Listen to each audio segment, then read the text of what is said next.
Hello everyone, welcome back to Ninja Prep. तो आज का जो लेक्चर है इसमें हम लोग स्टार्ट करेंगे क्वांटम मैकेनिक्स। ठीक है, क्वांटम मैकेनिक्स के बेहतरीन क्वेश्चन करेंगे हम लोग डिस्कस, सो दैट आपके एग्जाम की प्रिपरेशन बहुत अच्छे तरीके से हो सके।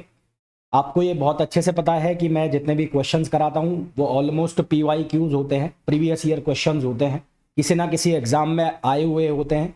तो आपके जो एग्जाम की प्रिपरेशन है वो रिलेवेंट होती है। रिलेवेंट होने का मतलब है कि आपके एग्जाम में जिस तरह के क्वेश्चन पूछे जाते हैं उसी के तरह के क्वेश्चंस लगभग आपको मेरे प्रैक्टिस सेशंस में देखने को मिल जाते हैं। तो पहला जो क्वेश्चन है उसके अंदर हमें पूछा गया है, energy eigen value of a particle of mass m confined inside a one dimensional box of length l। तो वन डायमेंशनल बॉक्स के लिए हमें एनर्जी की आइगन वैल्यू का फॉर्मूला पूछा गया है। ये बहुत ही चंपू सा क्वेश्चन है, फॉर्मूला आपसे पूछा गया है, फॉर्मूला आपको आना चाहिए। ठीक है, तो क्वेश्चन में हमें पूछा गया है सिर्फ और सिर्फ फॉर्मूला। तो ये फॉर्मूला जो वन डायमेंशनल बॉक्स के लिए होता है, तो for one dimensional box, for one dimensional box, तो वन डायमेंशनल बॉक्स के लिए अगर हम बात करें तो फॉर्मूला जो एनर्जी की आइगन वैल्यू का होता है वो होता है n square pi square h cut square. ठीक है, ये लिखा हुआ है h cut square upon 2ml square. ये यहाँ पर किसके फॉर्म में लिखा हुआ है? h कट के फॉर्म में लिखा हुआ है। ठीक है, h कट के फॉर्म में। यदि आप h कट की वैल्यू रखेंगे h अपॉन 2 पाई, तो h कट की वैल्यू अगर आप h अपॉन 2 पाई रखेंगे तो ये फॉर्मूला फिर चेंज हो जाएगा। चेंज कैसे हो जाएगा? ये हो जाएगा n स्क्वायर पाई स्क्वायर और h स्क्वायर अपॉन 2 पाई का हो जाएगा 4 पाई स्क्वायर। तो ये 4 पाई स्क्वायर हो जाएगा और यहाँ पर 2ml स्क्वायर ऑलरेडी है, तो यहाँ पाई स्क्वायर से पाई स्क्वायर कट जाएगा, तो ये बन जाएगा n square h square upon 8ml square. अब ये फॉर्मूला चेंज हो गया है। तो अब आपको ये जब क्वेश्चन आएगा एग्जाम में तो आपको ये देखना है कि कौन सा आपसे पूछा गया है। कहने का मतलब है h कट है या h है, वो आप एक बार क्लियर कर लेना ऑप्शंस में से और फिर उसके अकॉर्डिंग आप आंसर को पिक कर। फिलहाल यहाँ पर h कट में जितने भी ऑप्शन है तो उसके अकॉर्डिंग आप आंसर जो आ जाएगा वो सी आ जाएगा। नेक्स्ट क्वेश्चन पे आ जाओ। Next question probability current density का है, हमें मैग्नीट्यूड पूछा है। तो प्रोबेबिलिटी करंट डेंसिटी के लिए फॉर्मूला आपको पता होना चाहिए अगर आपको ये क्वेश्चन करना है। तो प्रोबेबिलिटी करंट डेंसिटी का जो फॉर्मूला हम लिखते हैं वो क्या लिखते हैं? वो लिखते हैं h cut upon 2 iota m, h cut upon 2 iota m। यहाँ पर साई ट्रांसपोज कंजुगेट साई है ना। ट्रांसपोज कंजुगेट का मतलब है कंजुगेट और ट्रांसपोर्ट दोनों करना है, यानी कि डैगर जिसको हम बोलते हैं। फिर डेल ऑफ साई माइनस यहां से हो जाएगा साई और यहां से हो जाएगा डेल साई स्टार, ये बनेगा। अब यहां पर जो साई है, साई वेव फंक्शन, उसकी वैल्यू में क्या गिवन है? उसकी वैल्यू गिवन है e power iota k r upon are, ये साई की वैल्यू है। और साई स्टार की जो वैल्यू है वो हो जाएगी e power minus iota k r upon are. आपको पता है डैगर जब हम करते हैं तो जो कॉम्प्लेक्स क्वांटिटी होती है उसका साइन चेंज हो जाता है, तो यहाँ पर हमने उसका साइन चेंज कर दिया है। अब मेरे को दो वैल्यू चाहिए, एक चाहिए डेल साई और एक डेल साई स्टार की। तो सबसे पहले मैं डेल साई की वैल्यू अगर निकालूं तो डेल साई की वैल्यू निकालेंगे तो यूवी मेथड से, यानी कि एक बार आर के लिए कर लो और एक बार ई पावर आयोटा के आर के लिए कर लो। तो कुल मिलाकर आपको ये करना है D upon D R E power iota k r upon are, आपको ये सॉल्व करना है। ठीक है, तो फिर इसको जब आप सॉल्व करोगे तो यहाँ से क्या बनेगा? ये बनेगा -1 upon r square e power iota k r और प्लस ये बनेगा e power iota k r upon r, और यहाँ पर क्या आ जाएगा? यहाँ पर आ जाएगा आयोटा के। ठीक है, क्या आ जाएगा? आयोटा के। आपको क्या निकालना है? आपको निकालना है साई स्टार डेल साई। तो psi star del psi, psi star del psi, ये वैल्यू आपको निकालनी है। तो साई स्टार की वैल्यू ऑलरेडी आपने निकाल ली, तो साई स्टार यानी कि ये वैल्यू को मल्टीप्लाई करते जाओ इससे, तो मल्टीप्लाई करेंगे तो ये बन जाएगा -1 अपॉन आर क्यूब और ई power minus iota k r, और दोनों का बेस सेम है तो पावर जो ऐड होगी तो प्लस आयोटा के आर, तो ये कटेगा यहाँ पर। ठीक है, ये वाली क्या वैल्यू कैंसिल होनी है। फिर इसी तरह से यहाँ पर भी क्या बनेगा? यहाँ पर हो जाएगा 1 अपॉन आर स्क्वायर और 1 अपॉन आर स्क्वायर के बाद यहाँ पर क्या आ जाएगा? आयोटा के, और इसी तरह से ई पावर आयोटा के आर और माइनस आयोटा के आर। तो ये वैल्यू जो है वो हमारे पास क्या बन जाएगी? वो बन जाएगी iota k upon r square -1 upon r cube. तो ये वैल्यू आ गई हमारे पास किसकी? साई स्टार और डेल साई की, ये वैल्यू आ गई। ठीक है, साई स्टार डेल साई की ये वैल्यू आ गई है। अब यहाँ पर इन क्वेश्चंस को करने के लिए इतना तो काम करना पड़ेगा भाई, इतना आसान क्वेश्चन नहीं होंगे क्वांटम से, होने को तो ये आसान है पर अब ये डिफरेंशिएशन और उसमें जितना टाइम लगेगा वो तो लगाना ही पड़ेगा आपको। उसी तरह से हम वैल्यू निकाल लेंगे किसकी, उसी तरह से हम वैल्यू निकाल लेंगे साई डेल साई स्टार की। तो डेल साई स्टार की वैल्यू निकालनी है आपको पहले। तो डी अपॉन डी आर, यहाँ पर ई power minus iota k r upon are, ये करना है आपको। तो ये बन जाएगा -1/r², ई power minus iota k r, और फिर यहाँ पर बनेगा माइनस आयोटा के ई power minus iota k r और अपॉन आर। अब आपको साई डेल साई स्टार निकालना है। तो इसके लिए ई power iota k r upon ये हो जाएगा r³, ठीक है, माइनस यहाँ लग जाएगा, और ये ई पावर के आर ये ऐड हो जाएगा यहाँ पर। फिर इसी तरह से यहाँ पर हो जाएगा माइनस साई और आयोटा के, यहाँ पर हो जाएगा r², और ये सिमिलरली वैसे ही ई पावर आयोटा के आर और माइनस आयोटा के आर। तो ये वैल्यू हमारे पास क्या बच जाएगी, ये बच जाएगी minus iota k upon r² और -1/r³, ये वैल्यू बच जाएगी। हमारे पास j की जो वैल्यू थी, वो j की वैल्यू क्या थी, वो थी h⁻/2 आयोटा m। तो h⁻/2 iota m, h⁻/2 iota m। अब वैल्यू सब्सटीट्यूट करनी है हमें। पहली वैल्यू कौन सी है, साई स्टार डेल साई। तो साई स्टार डेल साई की value iota k upon r², ये वैल्यू है हमारे पास iota k upon r² -1/r³, -1/r³। और दूसरी वैल्यू हमने ये निकाली है, तो माइनस माइनस हो जाएगा plus iota k upon r², और ये हो जाएगा माइनस माइनस प्लस 1/r³। तो यहाँ से ये कैंसिल हो गया, ये ऐड हो जाएगा h⁻/2 आयोटा m, और ये ऐड होकर क्या हो जाएगा, ये हो जाएगा 2 आयोटा k अपॉन r²। तो यहाँ से क्या कट रहा है, ये आयोटा से आयोटा कट गया, 2 से 2 कट गया। तो हमारे पास जो आंसर बच गया वो बच गया h⁻/m r²। तो हमारे पास जो आंसर आ गया वो आ गया h⁻k/m r², which is option B. तो बी ऑप्शन इसका करेक्ट आंसर हो जाएगा। ठीक है, अब यार ये थोड़ा बहुत काम तो तुम्हें करना ही पड़ेगा, ऐसा नहीं है कि बिल्कुल ही चंपू क्वेश्चन तुमसे पूछे जाए। क्वेश्चन आसान थे, है ना, पर इतना काम तुम्हें करना ही पड़ेगा। नेक्स्ट क्वेश्चन पे आ जाओ। नेक्स्ट क्वेश्चन में बोला है इफ आइगन स्टेट्स दिए 1, 2 और 3 denotes a set of mutually orthonormal states, the norm of the state. तो नॉर्म ऑफ द स्टेट निकालना है हमें। तो norm of the state, norm of the state ये किसके बराबर होगा, ये बराबर होगा √ साई स्टार और साई, उसका हमें एक्सपेक्टेशन वैल्यू निकाल के और उसका √ कर देना है। तो साई की जो वैल्यू है हमें, वो वैल्यू गिवन है, कितनी है, वो है a1 a आइगन स्टेट 1 है plus b plus c iota c, और ये है 2, और फिर माइनस आयोटा d, और ये है 3। तो इसका ट्रांसपोज कंजुगेट निकालना है हमें। तो इसका ट्रांसपोज कंजुगेट जो बनेगा वो क्या बन जाएगा, वो बनेगा कुछ ऐसा। तो ये बन जाएगा a, तो a ये बन गया ऐसा, प्लस यहाँ पर हो जाएगा ये b माइनस आयोटा c, ये 2, और यहाँ पर हो जाएगा प्लस आयोटा d, और ये हो जाएगा 3। अब इनको नॉर्मलाइज कराना है। नॉर्मलाइज कराने का मतलब है कि सबसे पहले इनकी एक्सपेक्टेशन वैल्यू निकाल लो, नॉर्म निकाल लो इनका। तो इनका जब नॉर्म निकालोगे, तो मैं यहाँ निकाल देता हूँ। तो ये कैसे लिखा जाएगा, ये a, ये पूरा का पूरा जो है s को मैं लिख देता हूँ a1 ये bar plus b minus iota c, यहाँ पर बन रहा होगा ये 2 प्लस आयोटा d, यहाँ पर बन रहा होगा ये 3।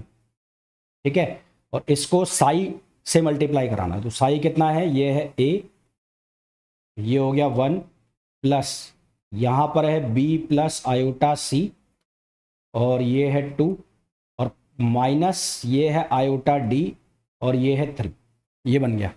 तो यहाँ से इसको जब हम सॉल्व करेंगे तो ये बन रहा होगा हमारे पास कितना, a², a का a से करेंगे, और ये होगा 1 और 1। बाकी मैं a का जब 2 से करूँगा तो ऑर्थोनॉर्मल कंडीशन हो जाएगी, वो 0 हो जाएगा, है ना। 1 का 1 से नॉर्मलाइज होगा a, और 1 का 2 से ऑर्थोनॉर्मल हो जाएगा, 1 का 3 से ऑर्थोनॉर्मल हो जाएगा, तो वो 0 हो जाएगा। तो अंडरस्टूड है कि आपको 1, 1, 2, 2 और 3, 3 वाले रखना है। तो एक बन रहा होगा a², एक बन रहा होगा b माइनस आयोटा c, और बी प्लस आयोटा सी, और यहाँ पर 2 2, और ये बन रहा होगा आयोटा स्क्वायर डी।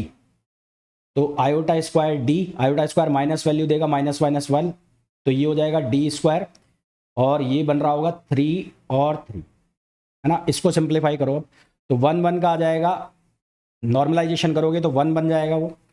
फिर b माइनस आयोटा सी, बी प्लस आयोटा सी, ये बन जाएगा B square plus C square. तो यहाँ पर वैल्यू आ जाएगी हमारे पास B square plus C square और प्लस डी स्क्वायर।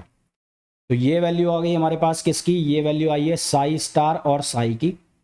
हमें क्या निकालना है, हमें निकालना है नॉर्म ऑफ द स्टेट। तो नॉर्म ऑफ द स्टेट क्या होगा, इसका अंडर रूट कर दो, नॉर्म ऑफ द स्टेट। तो नॉर्म ऑफ द स्टेट निकालने के लिए हमें क्या करना है, इसका अंडर रूट कर देना है। तो यहाँ पर ये साई स्टार, ये साई, तो इसका अंडर रूट कर दिया, अंडर रूट कर दिया तो ये बन गया A square plus B square plus C square और प्लस डी स्क्वायर। तो अब चेक कर लो कौन सा आंसर आ गया। तो यहाँ से चेक करेंगे तो डी इसका आंसर आ जाएगा। ठीक है, कौन सा आंसर आ जाएगा, डी इसका करेक्ट आंसर आ जाएगा। यहाँ तक क्लियर है सभी को। तो मेरे हिसाब से यहाँ तक बहुत ही आसानी के साथ सबको समझ में आ गया होगा, किसी को कोई दिक्कत परेशानी होनी चाहिए नहीं। अब ये कम्युनिकेटर नहीं है, ये कम्यूटेटर लिखा हुआ है यहाँ पर, ये मिस स्पेल लिखा हुआ है, रंग गलत लिखा हुआ है, ये है कम्यूटेटर। तो क्वेश्चन में पूछा गया है commutator x square p x square is equals to, तो इसका कम्यूटेटर सॉल्व करना है। तो इसको हम कैसे करेंगे, यहाँ पर लिख लिया मैंने पहले एक्स स्क्वायर, ये ऑपरेटर फॉर्म में, ठीक है ना, ऑपरेटर फॉर्म में अंडरस्टूड है, तो मैं इसको ऐसे ही लिख रहा हूँ। पहले मैं इसको सिंप्लीफाई करके ऐसे लिख देता हूँ एक्स और इसको लिख दिया मैंने पी एक्स स्क्वायर। ठीक है, अब मैं यहाँ पर प्रॉपर्टी यूज़ करूँगा। प्रॉपर्टी कौन सी यूज़ करूँगा, मैं ये प्रॉपर्टी यूज़ करूँगा, ए बी और सी, ये प्रॉपर्टी यूज़ कर रहा हूँ। तो ये प्रॉपर्टी अगर मैं यूज़ कर रहा हूँ तो मैं क्या बनाऊँगा, बी और ए सी का कम्यूटेशन, और फिर बी सी और ए को बाहर रख दिया। तो ये प्रॉपर्टी का यूज़ करना है। तो ये प्रॉपर्टी का यूज़ करके यानी कि मैं इसको अब कैसे लिख सकता हूँ, इसको मैं लिखूँगा कुछ ऐसे, x बाहर आ गया, यहाँ पर हो गया x पी एक्स स्क्वायर और प्लस यहाँ हो गया x पी एक्स स्क्वायर और ये हो गया x। अब हमें ये बहुत अच्छे से पता है कि वी नो दैट, हम क्या जानते हैं, हम ये जानते हैं क्या कि जो x पी एक्स स्क्वायर है, x पी एक्स स्क्वायर, उसका जो कम्यूटेशन है वो सॉल्व होकर क्या वैल्यू देता है, 2 iota h cut P x. अगर यहाँ पर पी एक्स क्यूब होता तो यहाँ पर आ जाता 3 iota h cut P x square, है ना। यानी कि स्टैंडर्ड में अगर लिखूँ तो x पी एक्स एन, तो इसका कम्यूटेशन सॉल्व होकर क्या वैल्यू देगा, वो देगा n iota h cut p n minus 1, ये वैल्यू देता है। इसी तरह से एक्स स्क्वायर होता तो p की जगह x आ जाता। ठीक है, तो आप वैसे भी सॉल्व कर सकते हैं p के फॉर्म में बना के। तो मैं क्या करूँगा, मैं ये वैल्यू यहाँ पर सब्सटीट्यूट करूँगा। तो ये वैल्यूज़ यहाँ पर सब्सटीट्यूट करूँगा तो क्या लिखा जाएगा, ये यहाँ पर बनेगा, ये x एज इट इज़ रहेगा और ये बन जाएगा 2 आयोटा और एच कट पी एक्स, और इसी तरह से यहाँ पर भी ये बन जाएगा 2 iota h cut P x और x, ये वैल्यू बन गई। तो पूरे में से कॉमन निकाल लिया मैंने, कितना, 2 आयोटा एच कट, ये कॉमन निकाल लिया। तो ब्रैकेट में हमारे पास क्या रह गया, x पी एक्स और प्लस ये क्या रह गया, P x into x, x P x और पी एक्स एक्स। तो ये हमारे पास इसका फाइनल कम्यूटेशन सॉल्व आ गया। आप इसको ऐसे मत लिख देना कि एक्स पी एक्स और पी एक्स एक्स को एक ही मान लो और फिर उसको 4 टाइम्स कर दो, यानी कि बी ऑप्शन लगा दो, तो वो गलत हो जाएगा। अगर आप एक्स पी एक्स और पी एक्स एक्स लिखते हैं तो वो कम्यूटेशन में बराबर नहीं होता है। ऐसा नहीं होता ए बी बराबर बी ए, वो कम्यूटेशन में नहीं होते। वो जब होते हैं बराबर जब वो कम्यूट कर रहे होते हैं, कम्यूट कर रहे होते हैं, यानी कि A B equals to B A का मतलब है कि ए बी के कम्यूटेशन की वैल्यू कितनी आ जाए, 0 आ जाए। तो वो आपको नहीं करना है, वो लगाओगे तो बी आंसर आप लगा के आओगे और आपका गलत हो जाएगा। तो सही आंसर हमारा क्या आ जाएगा, सी आ जाएगा। नेक्स्ट क्वेश्चन पे आ जाओ। ट्रेस ऑफ द मैट्रिक्स, देखो डायरेक्ट मैट्रिक्स का मतलब वो मैट्रिक्स है जिनका जो ट्रेस है वो 0 होता है। डायरेक्ट मैट्रिक्स जितनी भी होती हैं, अल्फा हो गया, बीटा हो गया, इनका ट्रेस सबका 0 होता है। जैसे कि मैं अल्फा एक्स की वैल्यू लिखूं, अल्फा एक्स, तो अल्फा एक्स की मैं वैल्यू लिखता हूं तो अल्फा एक्स की वैल्यू जो बनती है वो बनती है 0 0 0 1 0 0 1 0 0 1 0 0 और 1 0 0 0। अब इसका ट्रेस देखो, इसका ट्रेस कितना बन रहा है, इसका ट्रेस ऑफ अल्फा कितना बन रहा है, 0। ट्रेस का मतलब है प्रिंसिपल डायगोनल, भाई ट्रेस का मतलब क्या होता है, प्रिंसिपल डायगोनल जो होता है वो क्या बनाता है, ट्रेस बनाता है। तो डायरेक्ट मैट्रिक्स जितने भी होंगे ना, सबका ट्रेस क्या होगा, 0 होगा। इसी तरह से चाहे आप बीटा बना लो, तो बीटा आप बनाओगे तो बीटा की जो वैल्यू बनती है वो बनती है 1 0 0 0, दूसरा बनता है 0 1 0 0, फिर बनता है 0 0 -1 0, फिर बन जाता है 0 0 0 -1। तो इसका भी ट्रेस निकाल लो चाहे, तो इसका भी ट्रेस कितना हो गया, वो 0 हो गया। तो अब इनका मल्टीप्लिकेशन आप करोगे यदि, यानी कि अगर आप निकालना चाह रहे हो अल्फ़ा एक्स बीटा और अल्फ़ा एक्स, तो इसका ट्रेस भी कितना आएगा, इसका ट्रेस भी 0 आएगा, इसका ट्रेस भी कितना आएगा, 0 आएगा। तो जितने भी ये डायरेक्ट मैट्रिक्स होते हैं इनका ट्रेस होता है 0, इनके मल्टीप्लिकेशन का ट्रेस निकालोगे तो वो भी कितना आएगा, 0 आएगा। ये ध्यान रखना, जो मैंने अल्फ़ा बीटा की वैल्यू बताई ये काम आएंगी बहुत। नेक्स्ट क्वेश्चन पे आ जाओ। नेक्स्ट क्वेश्चन में पूछा है, let psi x be an arbitrary wave function of physical system and let h be the Hamiltonian of the system with its lowest eigenvalue denoted by E naught। तो इसके लिए हमारे पास कंडीशन होती है, क्या कंडीशन होती है, साई h साई अपॉन ये नॉर्मलाइजेशन की कंडीशन, और ये वैल्यू ज़्यादा होनी चाहिए या बराबर होनी चाहिए किसके, ई नॉट के। ये वैल्यू ज़्यादा होनी चाहिए, बराबर होनी चाहिए किसके, ई नॉट के, यानी कि डी आंसर है। तो ये कंडीशन होती है, वेव फंक्शन फिजिकल सिस्टम और हैमिल्टोनियन का केस है, तो ये हमारे पास कंडीशन होती है, ये कंडीशन है। और आपको ये याद करने पड़ेंगी, ये चीज़ें याद कर लोगे तो फ़ायदे में रहोगे। तो यहाँ पर मैं एक बार वापस लिख देता हूँ अच्छे से, एच साई और साई। ठीक है, नेक्स्ट क्वेश्चन पे आ जाओ। नेक्स्ट क्वेश्चन में बोला है, quantum state is in the state 1/2 φ1, 1/2 φ2 और 1/2 φ3, और ऑर्थोनॉर्मल स्टेट से प्रोबेबिलिटी एम्पलीट्यूड पूछा है। तो प्रोबेबिलिटी एम्पलीट्यूड निकालने के पहले आप ये चेक करो कि ये नॉर्मलाइज है नहीं है, तो ये नॉर्मलाइज है। तो first check for normalize, first check for normalization, normalization. तो इनके जो मल्टीपल है उनका स्क्वायर करके ऐड करो, तो 1/2 का स्क्वायर प्लस 1/√2 का स्क्वायर और प्लस 1/2 का स्क्वायर, तो ये बनेगा 1/4 प्लस 1/2 और प्लस 1/4, तो ये वैल्यू 1 हो जाएगी, यानी कि नॉर्मलाइज है। तो प्रोबेबिलिटी डेंसिटी हमें निकालनी है, तो प्रोबेबिलिटी डेंसिटी का जो फॉर्मूला है, प्रोबेबिलिटी डेंसिटी, प्रोबेबिलिटी डेंसिटी, तो प्रोबेबिलिटी डेंसिटी का जो फॉर्मूला है फाई के लिए निकालनी है, ये स्टेट के लिए, तो इसको मैं फाई मान लेता हूँ। तो इसका जो फॉर्मूला लिखा जाएगा वो फाई और साई, साई और इसका करना है हमें स्क्वायर अपॉन, ये नॉर्मलाइज है तो ये साई और साई की नॉर्मलाइज स्टेट, तो साई ये नॉर्मलाइज है तो इसकी वैल्यू 1 आएगी, 1 आएगी, तो इसको हम क्या लिख देंगे, फाई और साई और इसका स्क्वायर करना है। तो यानी कि हमें ये मल्टीपल निकालना है, ये डॉट प्रोडक्ट निकालना है फाई और साई का। तो फाई और साई का जो डॉट प्रोडक्ट निकलेगा, तो इसको मैं फाई मान लेता हूँ। तो यहाँ फाई की जो वैल्यू है, ये वैल्यू कितनी की बने हमें, 1/√2 और φ1 प्लस 1/√2 और φ3, ये वैल्यू की बने। पर मेरे को इसका, ये कैट है और मेरे को इसका ब्रा नोटेशन चाहिए, तो ब्रा नोटेशन इसका क्या आएगा, इसका ब्रा नोटेशन आएगा ये, तो ये इसका ब्रा नोटेशन बनेगा, तो ये 1/√2, यहाँ पर ये बनेगा φ1 और प्लस 1/√2 और यहाँ पर ये बनेगा φ3, ये इसका ब्रा नोटेशन हो गया। और साई ये हो गया, ये वैल्यू किसकी हो गई, साई की हो गई। तो इनका आप डॉट प्रोडक्ट करा दो, तो इनका डॉट प्रोडक्ट कराओगे तो ये लिखोगे आप फाई और यहाँ पर साई, स्क्वायर बाद में कर देंगे इनका। तो फाई का जो वैल्यू है वो कितना है, 1/√2, यहाँ पर है φ1 प्लस ये है 1/√2 और यहाँ पर है φ3, ठीक। और ये इसका डॉट प्रोडक्ट कराना है हमें इसके साथ, इसके साथ साई के साथ, तो साई के साथ 1/2 φ1, 1/2 और ये φ1 प्लस ये लिखा हुआ है 1/√2 φ2 और 1/2 φ3, 1/√2 φ2 और 1/2 φ3।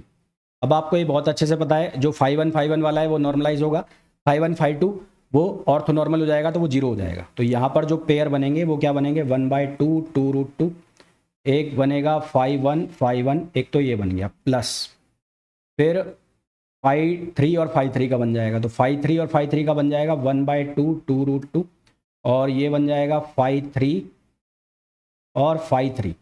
2 वाला यहाँ पर जीरो हो जाएगा। 2 वाला जीरो क्यों हो जाएगा? क्योंकि वो ऑर्थोनॉर्मल स्टेट बना देगा तो वो जीरो हो जाएगा। तो यहाँ पर जब इसको हम सिंप्लीफाई करेंगे तो ये बन रहा होगा 1/2√2 और ये ट्वाइस हो जाएगा। तो ट्वाइस हो जाएगा तो ये वैल्यू हो जाएगी 1/√2। ठीक है, तो डेंसिटी जो इसकी आएगी, डेंसिटी क्या आएगी? फाई और साई, इसका हमें करना है स्क्वायर। तो ये हो जाएगा 1/√2 का स्क्वायर। तो 1/√2 का स्क्वायर हो गया 1/2। ये क्या हो गया? 1/2। ये हो गई इसकी प्रोबेबिलिटी डेंसिटी। तो ये जो आया है 1/2, ये आया है प्रोबेबिलिटी डेंसिटी। प्रोबेबिलिटी डेंसिटी, ये जो वैल्यू आई है किसकी आई है? Probability density. हमें निकालना है प्रोबेबिलिटी एम्पलीट्यूड। तो प्रोबेबिलिटी एम्पलीट्यूड, प्रोबेबिलिटी एम्पलीट्यूड, तो प्रोबेबिलिटी एम्पलीट्यूड जो होगा वो क्या होगा? इसका स्क्वायर रूट कर देंगे। तो 1/√2, यानी कि ये जो आंसर आया है ये क्या है? प्रोबेबिलिटी एम्पलीट्यूड का है। तो हमारे पास जो सही आंसर हो जाएगा वो क्या हो जाएगा? बी, है ना। तो इस तरह से इस क्वेश्चन को सॉल्व करना है। आई होप सभी को समझ में आ गया होगा बहुत अच्छे से। अब नेक्स्ट क्वेश्चन पे आओ। नेक्स्ट क्वेश्चन में बोला है which of the following is a possible eigen value of the operator. तो ऑपरेटर को मैं ओ से लिख लेता हूँ और ये वैल्यू किसके बराबर है? LX² प्लस 3LY² प्लस √3 और ये वैल्यू बन रही है LX LY प्लस LY और LX। एंगुलर मोमेंटम ऑपरेटर दिया है। LX are components of orbital angular momentum operator. ठीक है, इनका एक्सपेक्टेशन वैल्यू के लिए मैं इसको इस तरह से लिख लेता हूँ। LX², यहाँ पर हो जाएगा 3LY² और यहाँ पर हो जाएगा ये √3 और ये बन जाएगा LX LY plus LY LX। ये इस तरह से बन गया। अब हमें ये बहुत अच्छे से पता है कि जो LX है उस LX की वैल्यू क्या होती है? L plus L minus upon 2 और इसी तरह से LY की जो वैल्यू होती है वो होती है L plus L minus upon 2 iota. ये वैल्यू कितनी होती है? 2 आयोटा। ठीक है, ये हमें पता होना चाहिए, नहीं पता है तो अब जान लो। तो इसका मतलब ये हुआ कि ये जो वैल्यू बन रही होगी LX LY और प्लस LY LX, ये वैल्यू कितनी बन रही होगी? 0 बन रही होगी।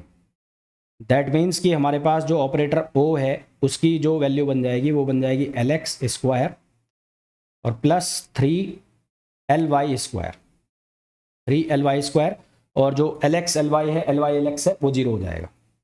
अब हमें LX² इसकी जो वैल्यू है वो लिखनी है। तो इसकी वैल्यू क्या होती है? इसकी वैल्यू होती है h²/2 और ये होता है L प्लस 1 और माइनस ML²।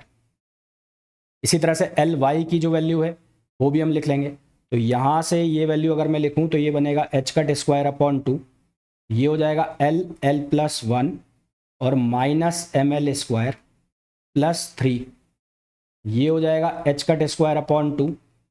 यहाँ से होगा L प्लस 1, ये रूट में होता है जब सिंपल हम LX की वैल्यू लिखते हैं, और माइनस ML²। ये वैल्यू हो गई हमारे पास। तो हमें किसके लिए निकालना है? हमें निकालना है फॉर L = 1 और M = 0।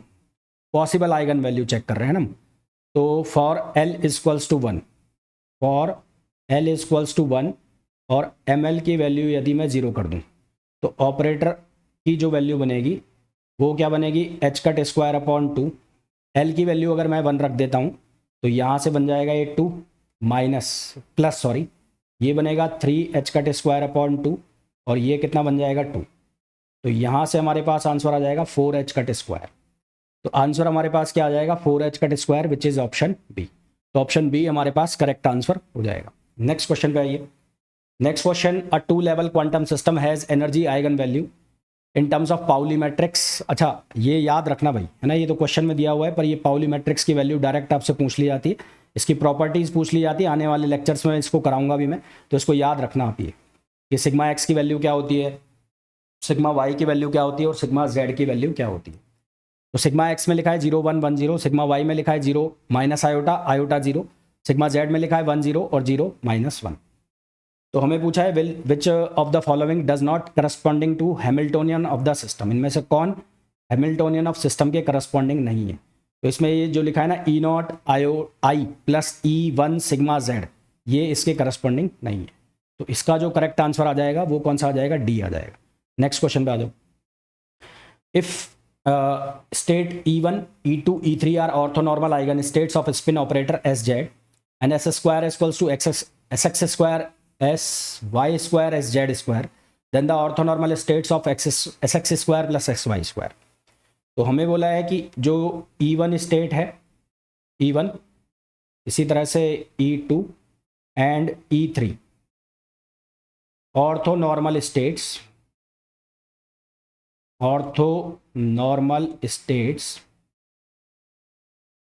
ऑफ SZ और ये इसकी आइगन है, आइगन स्टेट्स है। ऑर्थोनॉर्मल आइगन भी लिख देता हूं मैं, तो orthonormal eigen states of SZ, तो इसलिए S स्क्वायर की भी ये क्या होंगी, आइगन स्टेट्स होंगी SZ स्क्वायर की। therefore these are also the eigen states of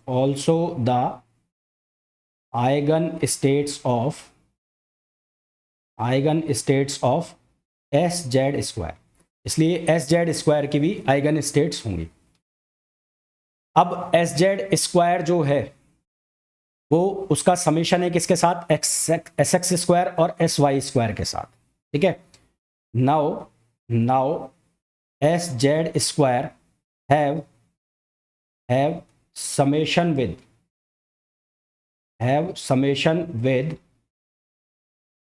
SX square plus SY square. यहाँ लिखा है ना ये SY है भाई, यहाँ लिखा है ना SX square plus SY square plus SZ square, तो इसका इसके साथ क्या है, समेशन है।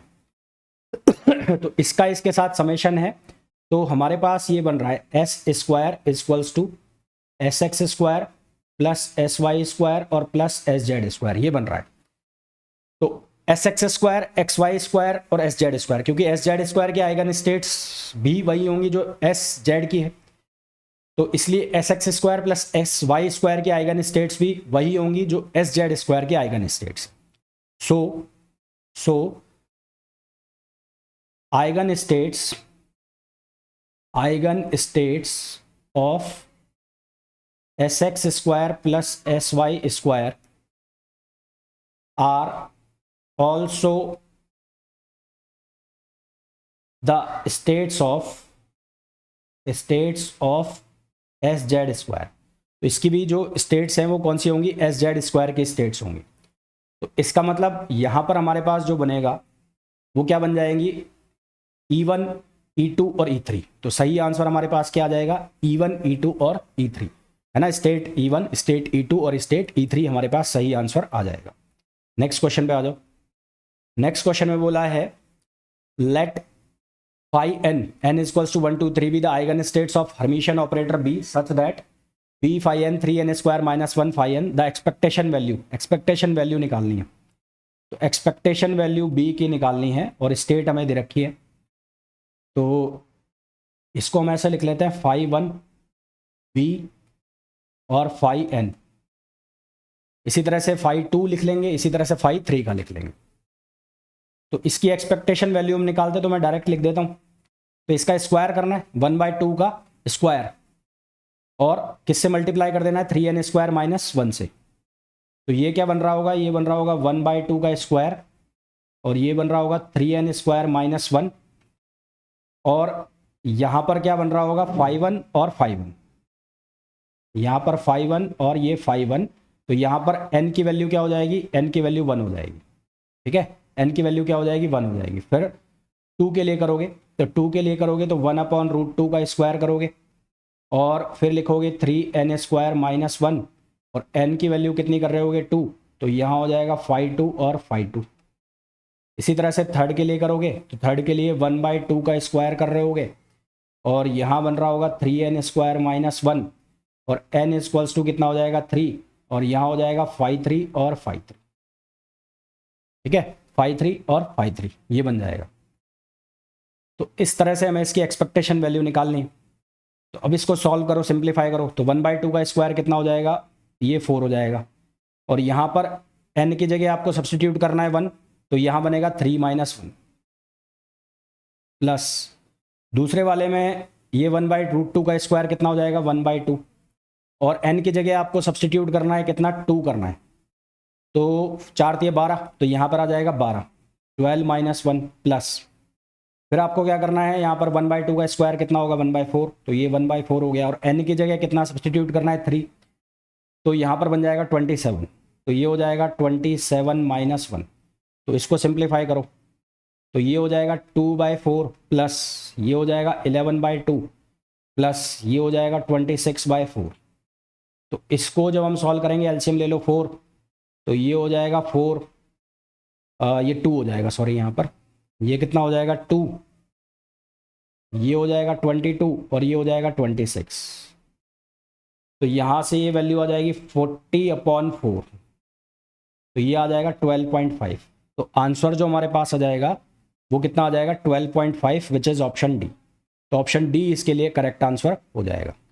ठीक है, ऑप्शन डी इसके लिए करेक्ट आंसर हो जाएगा। नेक्स्ट क्वेश्चन पे आ जाइए, चलो इसको बाद की क्लास में करेंगे, नेक्स्ट क्लास में। तो इस क्लास के लिए जितने भी क्वेश्चंस मैंने आपको कराए हैं वो आई होप आपको बहुत अच्छे से समझ आ गए होंगे, और क्वांटम के क्वेश्चन इस तरह से बनेंगे कैलकुलेशन वाले, बिल्कुल सिंपल क्वेश्चन भी बनते हैं पर जैसे क्वांटम के अगर 10 क्वेश्चन आएंगे तो उनमें बिल्कुल सिंपल क्वेश्चन जो फॉर्मूला बेस्ड होंगे वो करीबन 1-2 ही होंगे, ज़्यादा नहीं होंगे, है ना। तो हर टाइप के क्वेश्चन हम करेंगे अगले 1-2 दिनों में, जितने भी क्वांटम के लेक्चर से मैं अपलोड कर दूंगा, तो आप की जो प्रिपरेशन है वो ईजी हो जाएगी। तो बहुत सारे सब्जेक्ट्स जो हैं वो आप लोगों के पास पहुंच चुके होंगे। तो मिलते हैं नेक्स्ट वीडियो में, till then thank you, bye bye.